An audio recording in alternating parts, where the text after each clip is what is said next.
Okay, to moderate our first panel discussion, Decoding the New Workspace in the Metaverse, is the Chief Executive Officer and President of SQrity Consulting, CEO of Swivel International Corporation, Vice President for Education and Research, Vice President for Education and Research Cloud Security Alliance, Philippine chapter, and for more than a decade, sharing his wisdom as part-time professor of De La Salle University and a part-time faculty at DLSU College of St. Benilde. Ladies and gentlemen, may we now call on Mr. RICSON K. Yes, Chi, thank you for that generous introduction. So, as always, everyone is very excited because everyone wants to know and define the metaverse. So this morning, that is what we're going to do. We will not only define, but we will share with you the advancement and development that's being prepared by our set of panels in their own respective industry to share with our viewers this morning. Okay, Sir RICSON, for you, personally, before we start calling our panelists, what is your insights in general about the metaverse and how do you think this will affect the new workspace? This is really exciting because we're waiting for that disruption thing that will bring us opportunities. And of course, that will bring us to the next level of the human evolution. Also, and people are saying that metaverse is the next evolution of the internet.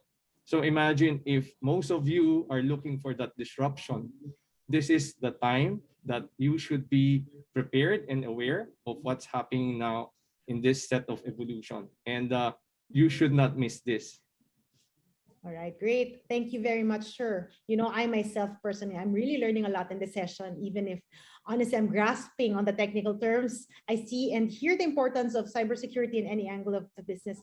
It is really a must. Well, okay, and not to keep our audience on hold, as I'm sure everyone is looking forward to this discussion. Let me call back to our virtual stage 4 of our speakers during this morning's discussion. The Senior Executive Vice President, Chief Technology and Operations Officer, and Chief Transformation Officer of Union Bank, Mr. Henry AGUDA, the Director of Enterprise Security of Darktrace by Mr. Tony Jarvis, Director and Head of Technology Risk and Innovation Supervision Department of Bangko Sentral ng Pilipinas, Mr. MHEL PLABASAN, and the Chief Technology Officer and IT Director of Enterprise Business Group of Huawei Technologies Philippines, Mr. ARNIE ALVAREZ. May I, start off with, a question raised by Eileen. So Eileen De Leon, one of the early question posters in our moderation. So Eileen raised that, how's the adoption today of the Philippine population to Metaverse? How about the business industry and the consumer? So in your own respective field, do you hear any loud buzz on Metaverse already, especially in the Philippines? So we'll start with Arnie. Arnie, would you like to take the first blood of this segment? Yes, good morning, RICSON. Thank you for that question. Well, to Eileen's question, definitely Metaverse, it's at, I should say, in the infancy stage, and there is a lot that is required to actually build a really immersive environment. But to answer the question directly, I have not seen it in production as far as my engagement with a lot of customers. There is a lot of intent by a lot of customers. They are looking into this and they are actually asking our help on how to build the really immersive metaverse infrastructure. So I hope that answers it directly. So Yes. Baby pa tayo. We are in the baby stage, and I think we are going in the right direction. And I think having metaverse in a security event is very important for me. And security often becomes an afterthought, and it should be part and parcel of any infrastructure development. So you are correct, Sir Arnie. In fact, ISOG is among all the event and associations in the country. We are the first to set foot on the discussion on Metaverse. And Yes. Most people are saying, are you too early for discussing this? This is on an infant scale for now, infant stage. But you are correct in saying that we need to prepare for this because we'll be surprised one day it's already there, Mhm. and then we're off our guards. So let's now shift the question, same question to Sir Tony of Darktrace. On your side of the globe, what's happening there with that metaverse? Yeah, it's a really interesting question. We're not seeing a lot of specific activity at a very local level. What we really do see is a lot of the big players making their first foray into the metaverse. We've seen big technology companies like Microsoft. We've seen, clothing companies like Nike and others, even banks setting up shop in the metaverse. And I think really locally, I'm seeing more user involvement instead of organizations or vendors or technology companies actually creating things, certainly at a smaller level, but not the big headline grabbing news articles that I think a lot of the stuff we're reading right now. But as with many other technologies, we don't necessarily come first in terms of quickest to adopt or quickest to create, but we're a very, very close second. And then you will start seeing a lot of developments happen in very, very short order. And I think that we're almost at that inflection point right now. So thank you for sharing that part of your narration. It seems that globally, generally in most technology companies and most countries, Metaverse is still on its infant stage.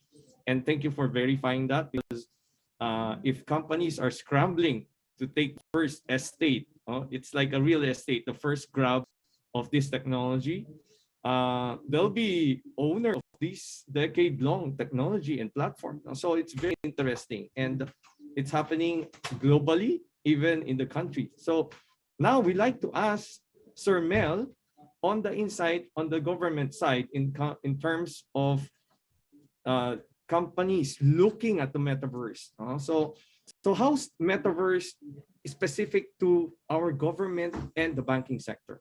Yeah, I think I will just echo what Tony and Arnie mentioned, that it's just in the infancy stage. And as far as the banking sector is concerned, I think I have yet to see anything rolled out or on pilot right now. But we based on our engagement with the banks, they are also, but a lot of the institutions are. This is already in the radar of a lot of institutions, particularly with in ensuring that their infrastructure would be able to adapt this, what we call immersive virtual world. So yeah, it's really just discussion and preparing to their infrastructure right now. So thank you for that, Sir Mel. But I like to slide in immediately this follow-up question from Amador Rakpan. He says, how can BSP accelerate the adoption of small financial institutions like RB, TVs, etc. in the wave of this metaverse landscape that's coming in? How can we not only accelerate, probably how can we guide our small financial institutions? Yeah, I think it's the first step really is to embrace digital transformation. You cannot move to metaverse if you're using legacy systems, etc. So it's really embracing digital transformation and possibly embracing cloud, and changing mindset probably. And the way to go really is to digitally transform the way traditional financial services are being delivered to customers. So thank you for that, Sir Mel. 2 years ago, 3 years ago, we've been talking about digital transformation in ISOG events, and until now, it's still where we're saying we're giving the same advice that you need to catch up, because the next phases of topics and industry trends would not wait for you. Yeah, and I believe what Sir Mel is saying, that the government and BSP is driving efforts to convince and advise our banking sector and small players to start digitizing, start looking at digital, and so that you will be not left off by the next stage of the human evolution. right? So thank you, Sir Mel, for that. Yeah, Rickson, Yes, I go would just ahead. I would just like to add that a lot has changed since 2 or 3 years ago, because right now we have already seen a lot of rural banks that have already transitioned to the cloud, particularly for their core banking system. So that's a very good first step in terms of digital transformation.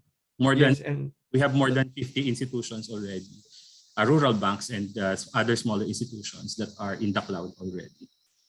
and that's thank you to you and BSP for Yeah. guiding the industry. And we as ordinary consumers feel the advantage of our banks moving to digital. It makes our lives better. It makes our everything convenient. And these are the everyday convenience and the contribution to life of Filipinos and the whole country. So thank you for that. Okay, so may I also raise another question to Sir Tony of Darktrace? The question is from Andrew Ignacio. In what specific ISO standards of information security system does Metaverse fully capable of addressing as a mean of compliance? He's saying that probably if we look at the ISMS or ISO 27001, how would we apply it to this new Metaverse platform and practice? Yeah, that's a great question. And I think it's a bit difficult question, but feel free. Yeah, sure. So I think it's going to be one of these things that we can take our best bet right now, but over time, we're going to get some more concrete answers, much like we saw with things like, new laws being introduced in certain countries around cybersecurity and privacy, and even going back as far as GDPR. Something happens and there's a lot of questions, there's a lot of confusion, and we want a lot of information. And we start getting it and it drip feeds and we start getting more and more, and then we feel comfortable and mature with what we understand. Exactly the same is going to apply here. So with Metaverse, yes, a lot of the things we're doing right now, we need to continue to do. There may be some new specific use cases, some new things that need to be developed, whether that's specific frameworks, whether it's specific coverage areas. That will probably work itself out in time. But I think as with all security, it's always this journey. You never have 100%. So it's going to be a case of prioritizing, identifying what needs to be done, identifying the return that those specific activities you can do are going to provide for the organization. And you're going to be following, what is going to get you the best value for the efforts you're going to exert. And that's going to be a continuous process. So we can keep doing the sorts of things we're doing right now that's going to provide a lot of good value, but there will be some additional sort of refinements that we'll see come out in the months and years ahead. I like that part that you said, the context that Metaverse is not the destination, but rather a journey. So when we talk about security in Metaverse, when we talk about digitization, when we talk about the impact to the lives of people, well, Metaverse in itself is our journey. And we have to continuously strive to not only identify, build controls and all these, but generally we have to do it together as a community. And that insight of this being a journey is really the first step on how we adjust our mindset moving forward. So thank you for that, Tony. So let's move to Sir Arnie. Sir Arnie, I'm sorry to throw a bit of a technical question, but this is from Sonny Lazada. He said that, what's the difference between Metaverse and virtual reality? And is the Philippines ready for this technology? Well, let me answer that short question with a long answer, if you don't mind. Well, for one, the basic story of technology in our lifetimes is that it's given us the power to express ourselves as human beings. So we experience the world in ever greater richness, like using FB stories, Instagram. So those things in the earlier years, that mostly meant text that we type in our computers. Then we got our phones with cameras, and the internet became very much more visual. And recently, as connections got faster, video became the main way that we experience content. So we've gone from desktop to web to phones. So from text, photos to videos. But that's not the end of the line. The next platform we see is even more immersive. It's embodied, we call it embodied internet, where you and I experience, not just looking at it. And that is the metaverse. And to the question on the difference between metaverse and virtual reality, is that the question? That's right. Earlier? That's right. Difference between metaverse and virtual reality. So they might be confused because both are well. VR has been with us for a decade, but metaverse seems new. So they're trying to describe it using similarities. But what's the difference? So I think that's a question raised by Son. Well, it's actually if I may use the word blurred. Essentially, the metaverse is an open, shared, and persistent virtual world that offers 3D virtual spaces. Well, it's a bit technical, but on the other hand, virtual reality is the technology for creating three-dimensional virtual environment. So magkaiba siya, no? So it's a metaverse is a virtual world, while virtual reality for me is the technology for creating that 3D environment. So in short, you would need virtual reality in making metaverse. Well, that's my view on things.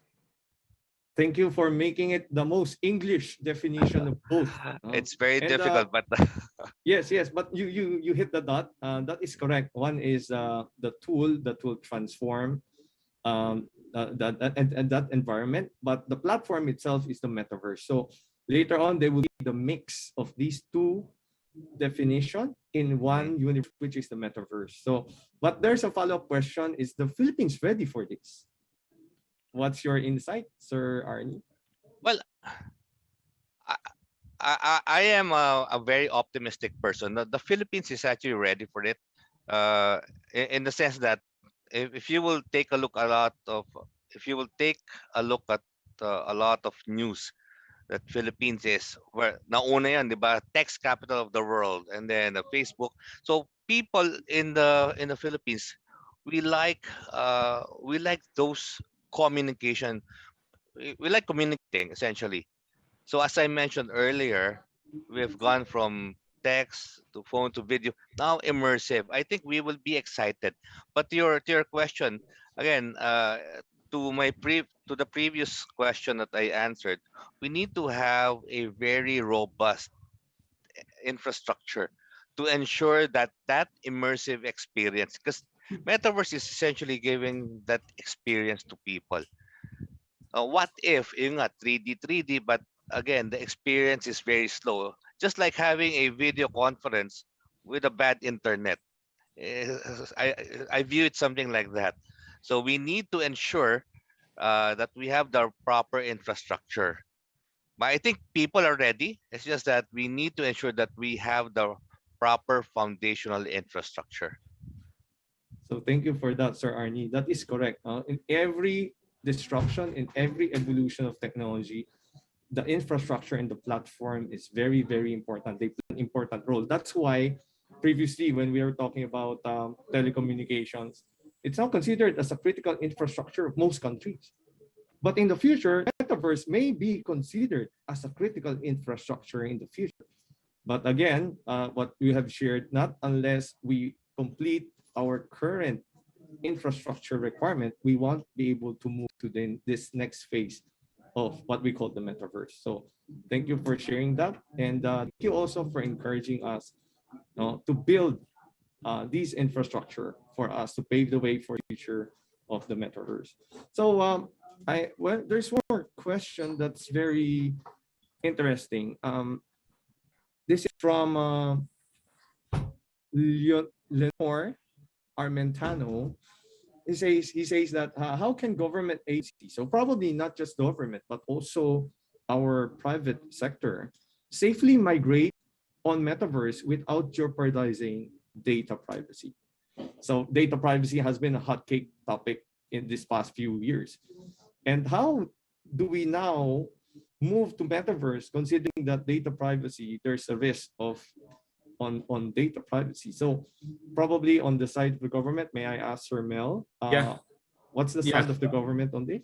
Yeah, I think regardless if we're talking about metaverse or how we do things right now, I think because in metaverse there will be massive collection of data, it's not just the traditional personal data. It may also entail information about your movements, information about your behavior as well, because I mean, financial service providers in particular should be able to provide customized financial services to the client. So I think a prerequisite to a safe mass adoption of Metaverse is really the strong enforcement of data privacy and consumer protection regulation.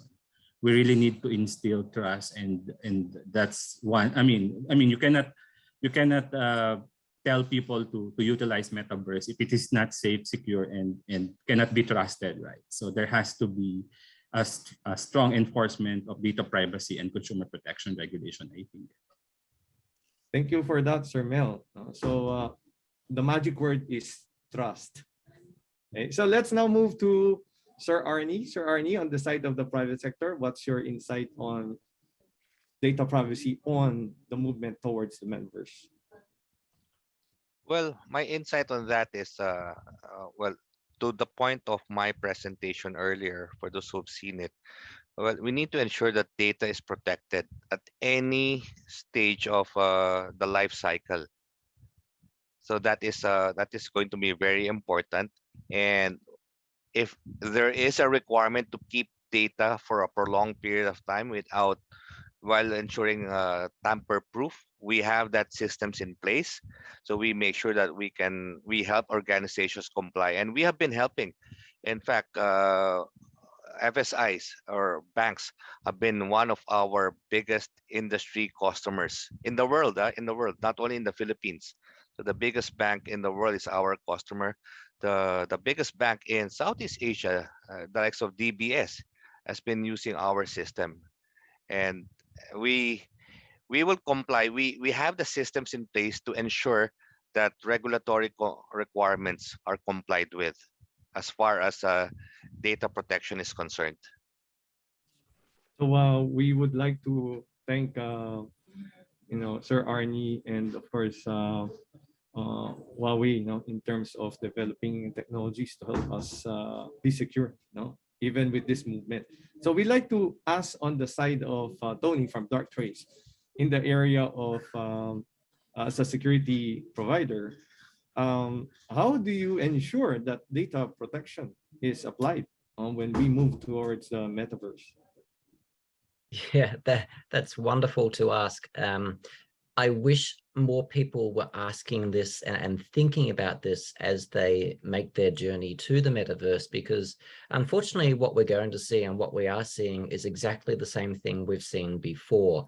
Whenever new technology comes to bear, whether it's IoT, whether it's smartphones, whether it's cloud, could be anything. Typically, we see something, we all get some value out of it, people start leveraging it, embracing it, and eventually it makes its way into the enterprise. And security is often thought about really towards the end of that process. And then there's a lot of catch up to do.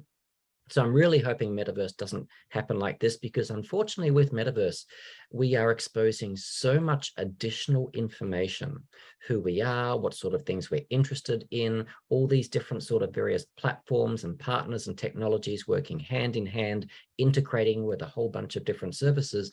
That means a lot of our PII is now going to be floating around and is ending up under control of lots of different organizations. We just hope that they're doing a good job keeping it secure and not selling it for advertising purposes and that sort of thing. So some of it is going to come back on us. We need to take personal responsibility, but there's also going to be a very big element in terms of the various technical players that are part of this ecosystem. What sort of standards are they being accounted, to be responsible for? Are they doing their part? Do we all agree what we should all be doing? What sort of frameworks can we put in place? This is going to take a long time. So I'm very, very cautious about Metaverse when it comes to our own intellectual data, intellectual property, personally identifiable information, whether it's personal or, the technology behind the company we're working for, customer information, health information. This is all up for grabs for attackers. So we need to tread very carefully. Thank you for sharing with us that principle that, you only share what you can protect. So I believe That's not only on the security vendor side, but also on the consumer, the general consumer. So they should be aware. And even if we move to this new set of platform, it's the same old principle that we apply. So thank you for keeping us with that. And I'd like to welcome back Henry AGUDA. So Henry okay, can you catch up with this one question? Because the question is about how do we, or probably share your insight on the side of a consumer bank or a universal bank, and on how you would prepare or taking care on data protection when you move to the metaverse. So probably the movement to the metaverse. So everyone's talking about that. But what's your insight on how we protect data on the metaverse? Yeah. Hi, sorry. I thought the panel we started around 10, so I didn't know we were early. But hi to everybody. Hi, Director Mel. So how do we ensure that we're still resilient when we move to the metaverse? Well, we just comply with everything that BSP requires us to do and the National Privacy Commission. So it's tough to go to the metaverse if you already have holes in your current security hygiene. So I guess to people listening, the first thing you do is to make sure that your current BAU, your legacy, your systems that you have right now, they have to be bulletproof. And then you start exploring going to the metaverse. So in Union Bank, that's the reason why we're still experimenting.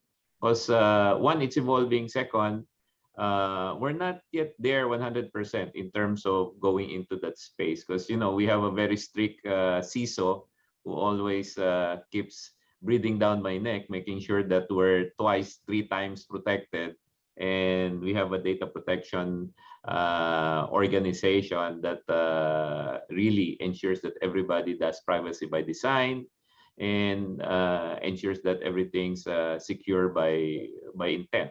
So that's what you do. You start with what you have right now. And don't even venture into something new if you've not taken care of your current infrastructure.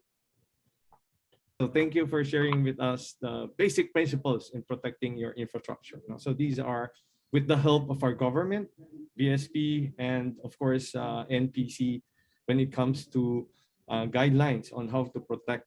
That's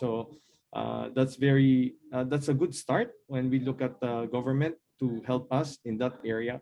And the policies that they create are not to stop us from evolving, but rather to assist us in our next evolution. So Henry, allow me to catch up again with one question that's on the list.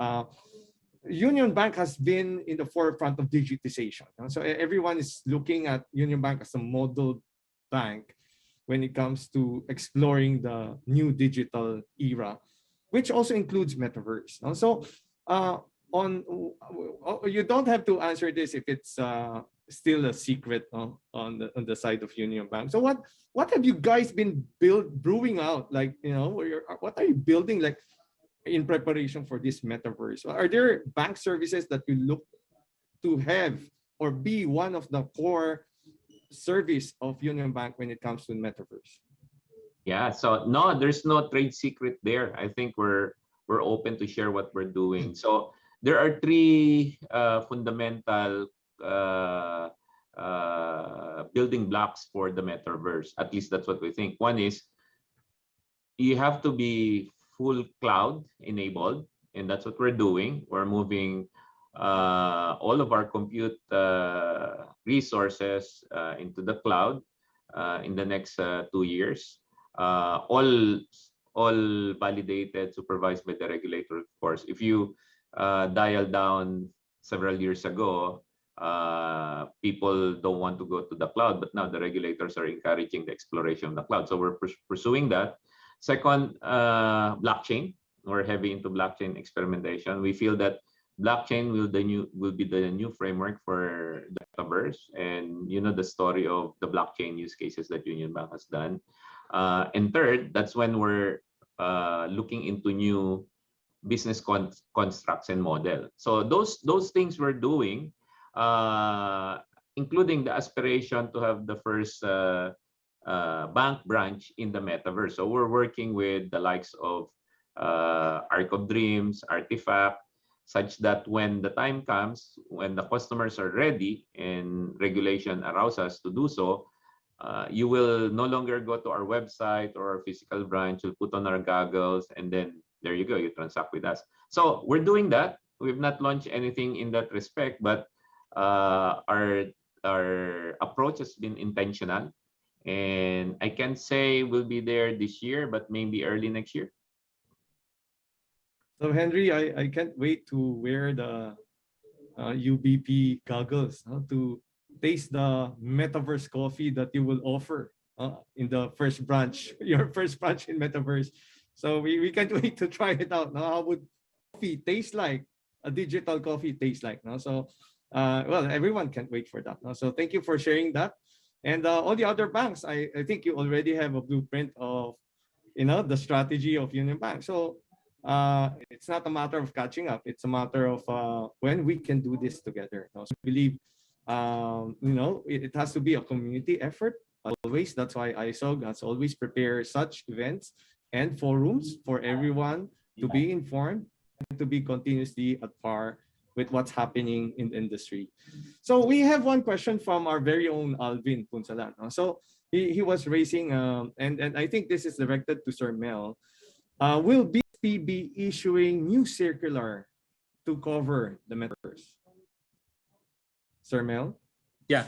I mentioned earlier that based on our initial assessment, the existing technology risk and cybersecurity regulations may still apply when it comes to adoption of Metaverse. But of course, we try to be as dynamic as possible. So Henry and other supervised entities can observe that we constantly amend or revise existing regulations to take into account not only the developments but also the emerging threats. So if there is a need to revise regulation, and that will be done by the BSP to ensure that we can instill trust in the use of Metaverse. So I believe, Sir Mel, the government, the full effort of the government, not just on the side of BSP, but also on NPC and other regulatory bodies to make sure that, proper guidelines in terms of not only security, but for the safety and protection of our Filipinos in general. So thank you for sharing that, Sir Mel. And we have one question, but I'm not sure who can throw in the answer. It's an interesting question, I think, from Christine Joy Benitez. Is there an available platform in Metaverse for patient care?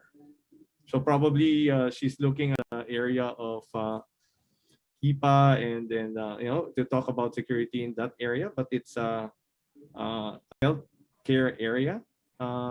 Anyone who'd like to throw in any insight? Yes. Go ahead, Henry.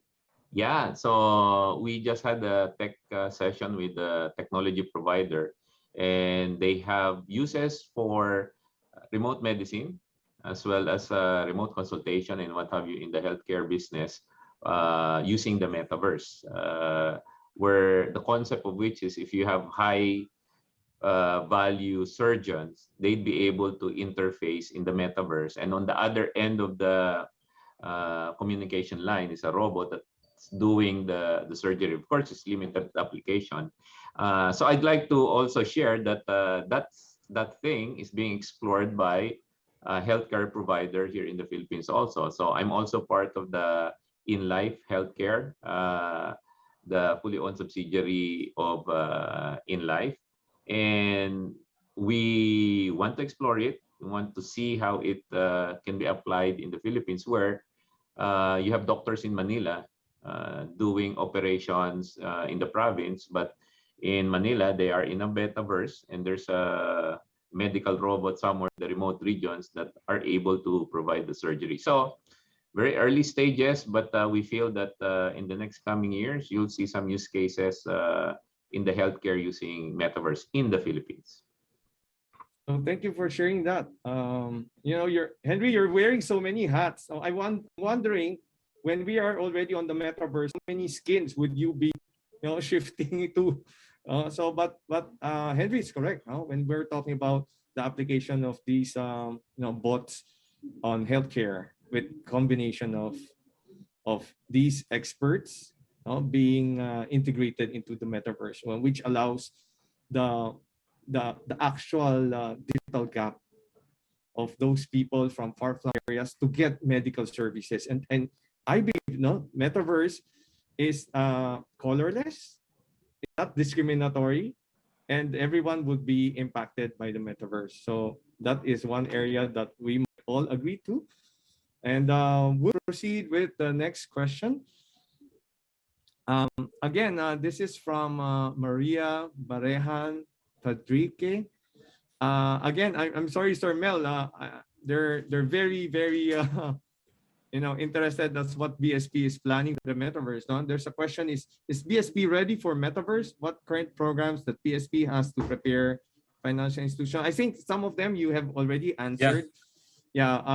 And probably to rephrase her question is, what do they need to go ahead with? No, because when we're talking about metaverse, you cannot always wait for some people to tell you what to do. And it seems most of the questions are targeted that what would BSP tell us to do for the metaverse? So I think, Mel, this time around, what do you need to do without waiting for BSP so that you'll be ready for the metaverse? Would you like to share any? Yeah. Go ahead. Yeah. For the first one, I think, you should be offering, you should be adapting metaverse if your customers are ready to adapt to metaverse. Second is, it was already mentioned by Henry, the prerequisite to adapting metaverse is to ensure that your infrastructure is ready as well. So I think those will dictate when and how the institution will jump into metaverse. The readiness of the client and the readiness of the infrastructure. So again, thank you for that reminder.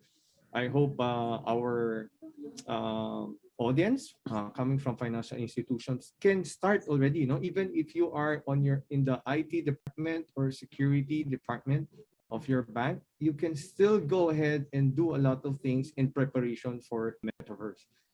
So let's move to the next question from Anna Arcilas. This is a very well, not really an intriguing question, because it's timely. It's a timely question.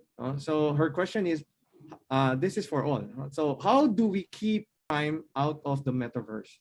So we'll go ahead with Tony. Tony, you like to take the first crack on it? Okay, well, the answer, unfortunately, is that we can't.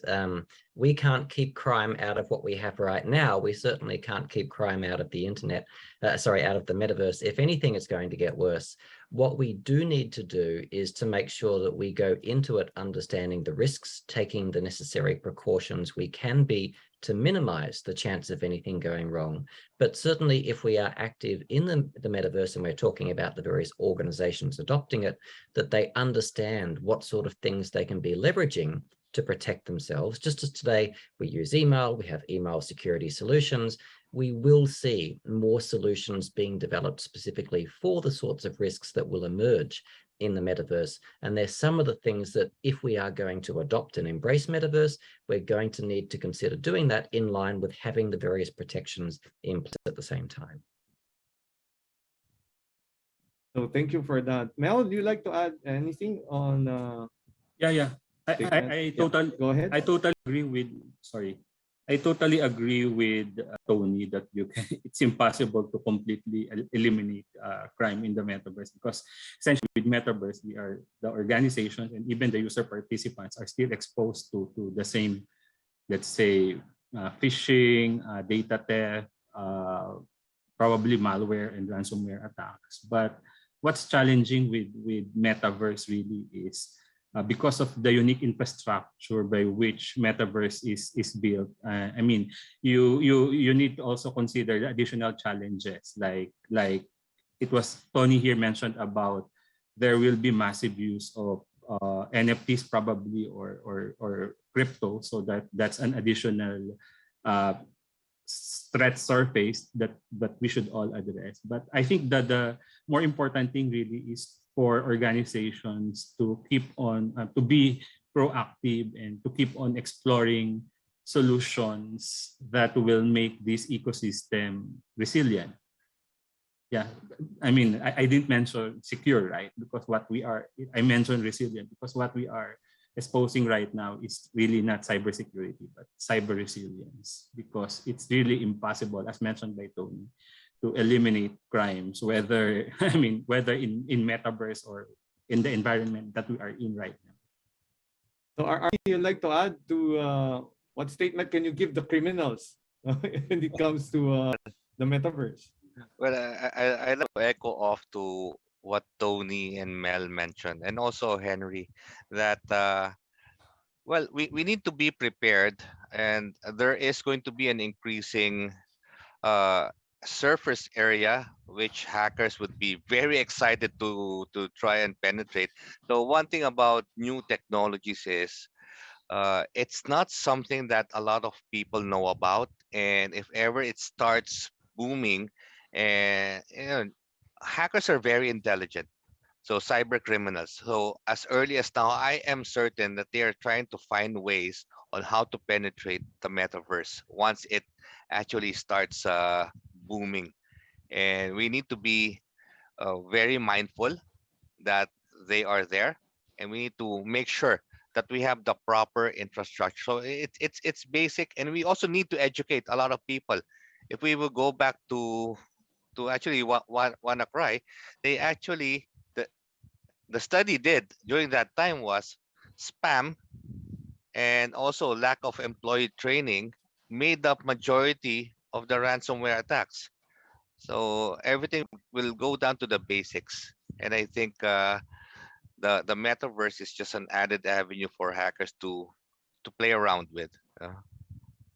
So thank you for Arnie for sharing that insight on the Metaverse being a playing field. I'd like to also highlight Sir Mario de Marillas on the chat box that he said, if the Metaverse is the playing field, AR, VR, crypto, NFT, and others are the games, and people are the players. So, Henry, you like to add anything to what Mario has shared with on the chat box?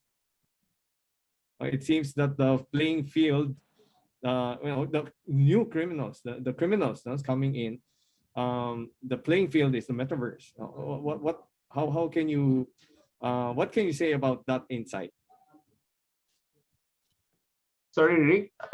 Can you repeat the insight, the question? Yeah, Mario has commented that the Metaverse is the new playing field. So we people are the players. So yeah, of course, included in the list of players would be the criminals. Yes. Right. So how do we now play along in this playing field? What do we watch out for? Do we watch out for these criminals, or do we watch out for the platform? Or we as cybersecurity defenders should, do the first step, or do we wait for the criminals to do the first step for us? Yeah, so that's the difficulty with new technology, right? So as technology evolves, so does the threat landscape. I don't know the answer right now, other than I echo what Director Mel mentioned, that the fundamentals that we have right now should still apply to the metaverse, like third-party risk assessment, because you have imagine the number of third parties you'll be dealing with when you go to the metaverse, right? And the usual NIST framework. You guys all know about that. So I wish I could say that we can be ahead of the criminals. Unfortunately, they have no rules, while we have to agree on standards. We have to agree on rules. So I guess just take it as a given that they're tinkering and pioneering in that space already. So let's just be prepared that when we move into the metaverse, we're more coordinated as a community of cybersecurity practitioners to fight off the criminals. I guess it's a given. That's the price of connectedness, and also that's the price of going into a pioneering area. So thank you for that insight. For me, I'll just summarize that as shared responsibility. So it doesn't mean that you will not be affected, that you don't need to take a stand on the metaverse. Everyone is part of the metaverse. And this connectedness world, this new world of connectedness will be a community effort when it comes to shared responsibility, how to secure and protect.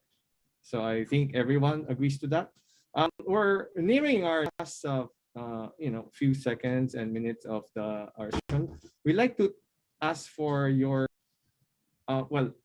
your parting words when it comes to the journey to the metaverse and how to secure the metaverse.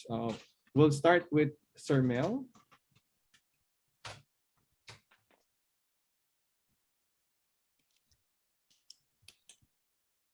Sir Mel, your parting words?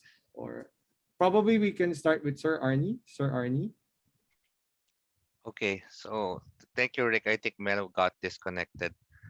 So my parting words is, well, Metaverse is, again, something new, something that excites a lot of people, and something that also excites a lot of cyber criminals. So again, what they've been doing is they've been trying to attack the infrastructure. So security companies have become very intelligent and make sure the defense is rock solid. So this one allows them another entry door. So we need to be prepared, and we need to balance the benefits as against the risk. And as what Henry mentioned, again, definitely there will be a lot of regulations, but it all goes down to the basic foundation. We need to have that proper basic foundation to have that true immersive experience that the metaverse promises. So that for me is my parting words. Thank you, Sir Arnie. Sir Tony, your parting words for... Yeah, I think the metaverse is going to give us an immense opportunity in so many ways that we can't even imagine right now. There's huge potential and opportunity sitting there. There's also, unfortunately, the same opportunity and potential for attackers. So I'm certainly not saying you need to be scared of it or you should hold off. What I am saying is that venture into it, experiment, have fun, learn new things, but at the same time, read widely. Find out what's going on. If you see keywords pop up in a newspaper article or on an online journal or website, read it, learn more, go into it wanting to find out more than just the fun side of it or a specific use case, but try to understand it more holistically, because that will put you in good stead to be stable in terms of security going forward and build that foundation as it evolves. That's right. The key word is learning. No? That's a magic word for any disruption, any new technology, anything that we will face. We will be sustainable and we will be resilient as long as we keep learning. So thank you for that, Tony. And Henry, your parting wisdom? Well, yeah, so I borrow the wisdom of Arnie and Tony.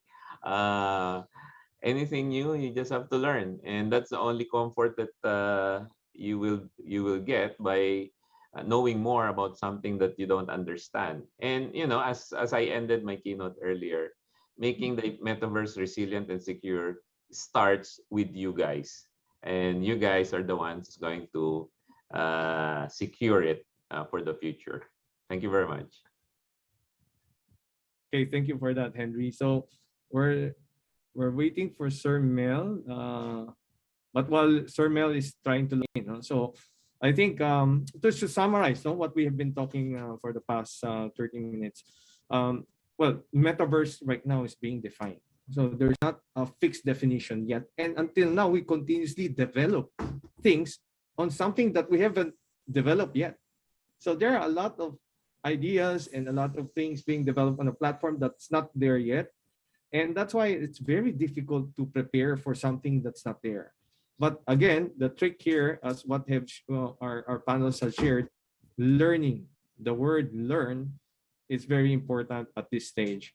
And of course, securing or defining or securing an undefined space is very challenging indeed. So in summary of our discussion here, we look at the devices in the metaverse. We apply the basic concept that these devices are computers.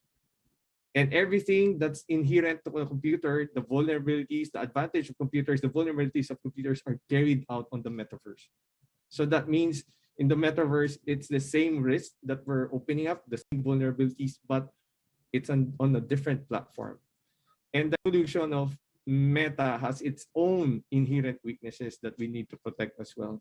So we cybersecurity professionals now, we need to design now, because we're talking about criminals, that they always take the first step. Definitely, because like during this pandemic, you cannot create an antivirus for a virus that doesn't exist, and people will not vaccinate because exactly. So because of that, the question now is, how do we now protect ourselves? So as a summary of what our distinguished panels have shared with us, we need to design and develop protection based on principles. The security principles that we have been embracing. CIA, security by design, hygiene, zero trust, all of these. And these principles will continue to guide us in any future that we build, starting with this metaverse. So I guess we hope to still catch up with Sir, and for everyone, stay in touch with us. Do not log out. We have more to come. Chi, Sir. take it away. We have Mel, right? He just reconnected. Okay. Yeah. Okay. I'm sorry, my Mel, device hi, is not Metaverse ready. We thought you already logged into the metaverse and you went ahead with us. So Mel, any parting words for our audience? Yeah, I think on the part of the BSP, we see a lot of potentials, particularly, I mean, in terms of adoption, there's really no hard and fast rule, but we see a lot of potentials for partnership between fintechs and traditional financial institutions, probably partnership between technology service providers. But I think I would always go back to instilling trust. We really need to work together and to work with the regulator as well, so that we are able to instill trust and ensure that the safe adoption of Metaverse. So thank you for that, and thank you to our distinguished panel, Sir Arnie, Tony, Sir Henry, and Sir Mel. Thank you for sharing your insight, and we hope to be able to extend this further, because there might be more questions being asked as we move towards this journey to the metaverse. So, Chi, let's proceed to our next segment. So thank you, everyone, again. Thank you.